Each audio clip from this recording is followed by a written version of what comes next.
Bonjour à vous toutes, c'est Sylvie.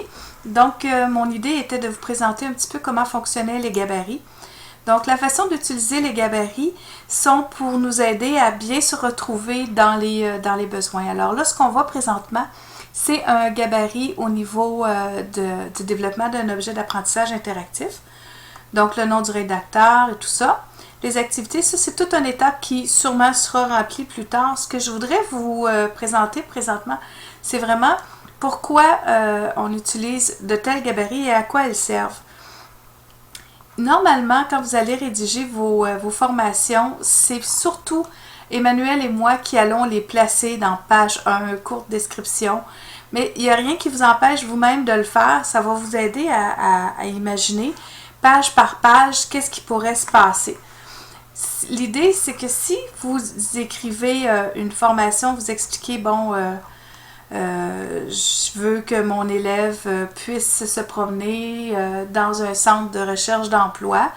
Et puis, dans cette façon-là, il y a une section, la première section est de savoir lire les cartes de recherche d'emploi. Ben, et puis, on prévoit une interaction, mais on peut écrire, bon, je sais pas, l'élève recherche des cartes d'emploi dans un centre et il rencontre un intervenant. Bon, là, il faut avoir une narration, une discussion. Alors, c'est là qu'on va prendre le gabarit liste d'audio. Donc, on pourrait écrire, par exemple, dans le gabarit de liste d'audio, ça va prendre le numéro de référence. Le texte audio, bonjour, je me présente, etc.